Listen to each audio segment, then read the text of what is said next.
नमस्कार साथियों, हिंदी स्टेनो बढ़ोत वाले चैनल में आपका हार्दिक स्वागत है। आज की डिक्टेशन रामधारी गुप्ता खंड 2 से प्रतिलेखन संख्या 15 व 16 से 90 वर्ड पर मिनट की स्पीड से होगी। तो आइए शुरू करते हैं। डिक्टेशन शुरू होगी 5 सेकंड बाद।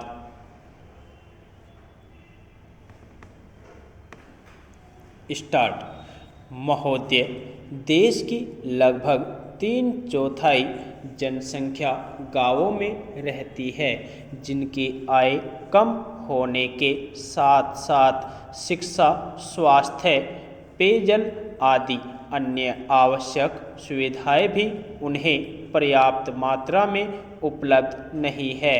ग्रामीण क्षेत्रों और ग्रामीणों, विशेषकर अनुसूचित जातियों, जनजातियों, कमजोर वर्गों और गरीबी की रेखा से नीचे रहने वाले लोगों का विकास एवं गरीबी उन्मूलन भारत की विकास योजनाओं का प्रमुख उद्देश्य रहा है।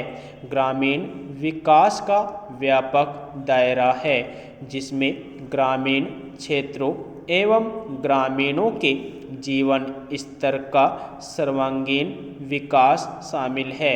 इसका अर्थ निर्धनतम लोगों की अपने स्थानीय सामाजिक एवं आर्थिक परिस्थितियों में उत्पादन क्षमता की वृद्धि है। ग्रामीण विकास की प्रक्रिया में पूंजी का निवेश एवं उसका विस्तार, उत्पादक शक्तियों का विकास तथा निर्धन एवं बेरोजगार ग्रामीणों का अर्थव्यवस्था के उत्पादक विकासशील क्षेत्रों में सम्मिलित होना आवश्यक है। मंत्रालय की गतिविधियों का मुख्य उद्देश्य गरीबी पर सीधा प्रहार है, जिसके अंतर्गत विशेष मजदूरी, रोजगार व स्वरोजगार कार्यक्रम, भूमि सुधार, बंजर भूमि विकास एवं जल संभरण विकास कार्यक्रम है। इनमें स्वच्छ पेयजल की व्यवस्था, ग्रामीण स्वच्छता, कृषि विपणन, ग्रामीण आवास है तथा लोक कार्यक्रम तथा ग्रामीण प्रौद्योगिकी विकास परिषद द्वारा सहायता और राष्ट्रीय ग्रामीण विकास संस्थान एवं कृषि विपणन केंद्र के माध्यम से प्रशिक्षण की व्यवस्था शामिल है। गरीबी उन्मूलन के प्रयासों का महत्व इसकी योजनाओं के आवंटन में वृद्धि को बताता है। जहां 9वीं योजना में इसका परिव्यय 40,000 करोड़ रुपये था, उसे बढ़ाकर 10वीं योजना में 80,000 करोड़ रुपये कर दिया गया है। इस बढ़े हुए परिव्यय के साथ साथ, जैसा कि पंचायती राज संस्थाओं से संबंधित महत्वपूर्ण संविधान अधिनियम 1992 में बताया गया है, लोगों की कार्यक्रमों में बेहतर भागीदारी प्राप्त होगी, जिससे निर्धन ग्रामीणों के जीवन स्तर में सुधार लाने के प्रयास को नई दिशा प्राप्त होगी। ग्रामीण क्षेत्रों में गरीबी उन्मूलन के राष्ट्रीय प्रयास में ग्रामीण विकास मंत्रालय के मुख्य कार्यक्रमों को दी गई नई दिशा की एक झलक इस पुस्तिका में प्रस्तुत है। ग्रामीण गरीबी की समस्या कम ग्रामीण उत्पादकता और अल्प रोजगार व बेरोजगारी से जुड़ी है। यद्यपि विकास की सामान्य प्रक्रिया के अधीन ही उत्पादक रोजगार के अधिकाधिक अवसर सृजित किए जाते हैं, फिर भी ग्रामीण लोगों के लिए रोजगार पैदा करने तथा आय के कुछ न्यूनतम स्तर प्राप्त करने हेतु विशेष रोजगार कार्यक्रमों की सतत आधार पर जरूरत है। उपर्युक्त उद्देश्य को ध्यान में रखते हुए समय समय पर रोजगार सृजन की विभिन्न योजनाएं चलाई गई थी। 7वीं योजना के आखिरी वर्ष में 1 अप्रैल 1989 से उस समय विद्यमान 2 रोजगार कार्यक्रम, राष्ट्रीय ग्रामीण रोजगार कार्यक्रम और ग्रामीण भूमिहीन रोजगार गारंटी कार्यक्रम को जवाहर रोजगार योजना नामक ग्रामीण रोजगार कार्यक्रम में मिला दिया गया था। जवाहर रोजगार योजना का मुख्य उद्देश्य ग्रामीण क्षेत्रों में बेरोजगार पुरुषों तथा महिलाओं के लिए अतिरिक्त फायदेमंद रोजगार का सृजन करना है। ग्रामीण आर्थिक आधार ढांचे को सुदृढ़ बनाकर सतत आधार पर रोजगार के अवसर सृजित करना है।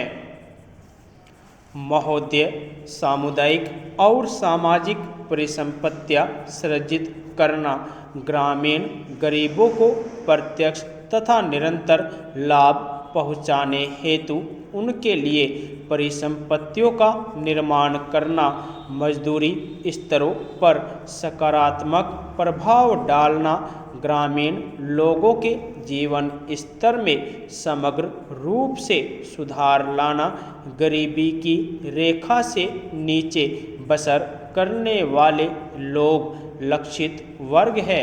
अनुसूचित जातियों, अनुसूचित जनजातियों और मुक्त बंधुआ मजदूरों को वरीयता दी जाती है। रोजगार के 30% अवसर महिलाओं के लिए आरक्षित है। केंद्र और राज्यों द्वारा 80 व 20 के अनुपात में व्यय वहन किया जाता है। केंद्रीय आवंटन देश के कुल गरीबों की तुलना में राज्य संघ शासित क्षेत्र के गरीब ग्रामीण लोगों के अनुपात के आधार पर किया जाता है। वे सभी कार्य शुरू किए जा सकते हैं जिनसे टिकाऊ उत्पादक स्वरूप की सामुदायिक परिसंपत्तियों का सृजन होता है। पंचायत समिति द्वारा परियोजना का मूल्यांकन और अनुमोदन किए जाने के पश्चात उसे अनुमोदन देने हेतु ग्राम पंचायत सक्षम है। संसाधनों का कम से कम 60% भाग मजदूरी घटक पर खर्च करना होता है। जवाहर रोजगार योजना के कार्यों के निष्पादन हेतु ठेकेदारों अथवा बिचौलियों को लगाए जाने की अनुमति नहीं है। मजदूरों को रियायती दरों पर प्रतिदिन 2 किलोग्राम खाद्यान्न दिया जाता है।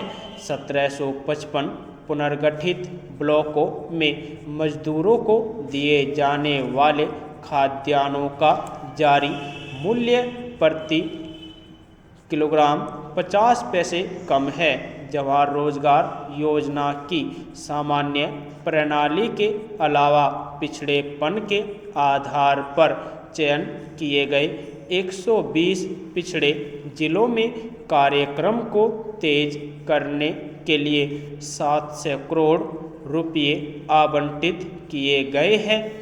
जवाहर रोजगार योजना की तीसरी पद्धति में विशेष और अभिनव परियोजनाएं प्रारंभ करने का प्रावधान है, जिनका उद्देश्य मजदूरों का नगरों में पलायन को रोकना, महिलाओं के लिए रोजगार के अवसर बढ़ाना तथा स्वयंसेवी संगठनों के माध्यम से ऐसे विशेष कार्यक्रम चलाना है जिनका ध्येय जल संभरण विकास, बंजर भूमि का विकास करना हो, मानव जीवन यापन के लिए आवास महत्वपूर्ण है और इसलिए सामाजिक आर्थिक विकास के लिए यह आवश्यक है। ग्रामीण लोग अच्छे उन्नत किस्म के मकानों की अत्यंत आवश्यकता महसूस करते हैं। ग्रामीण गरीब लोगों की आवास संबंधी आवश्यकताओं को पूरा करने के प्रयासों के एक भाग के रूप में मई 1985 में इंदिरा आवास योजना शुरू की गई थी। यह कार्यक्रम अब जवाहर रोजगार योजना की उप योजना के रूप में कार्यान्वित किया जा रहा है। इस कार्यक्रम का उद्देश्य गरीबों में निर्धनतम लोगों के लिए निःशुल्क रिहायशी मकानों का निर्माण करना है। ग्रामीण क्षेत्रों में अनुसूचित जातियों, अनुसूचित जनजातियों तथा बंधुआ मजदूरों को वरीयता दी जाती है। जवाहर रोजगार योजना के तहत राष्ट्रीय स्तर पर 10% संसाधन इस कार्यक्रम के लिए निर्धारित किए जाते हैं। जिलों में निधियों का वितरण अनुसूचित जातियों, अनुसूचित जनजातियों तथा मुक्त बंधुआ मजदूरों की कुल ग्रामीण जनसंख्या में से इस विशेष वर्ग के गरीबों के अनुपात के अनुसार किया जाता है। मकानों का आवंटन लाभ भोगी परिवार की महिला सदस्य के नाम किया जाता है। यदि आपको डिक्टेशन अच्छी लगी हो तो हमारे चैनल को सब्सक्राइब करें तथा वीडियो को लाइक व शेयर भी करें। धन्यवाद।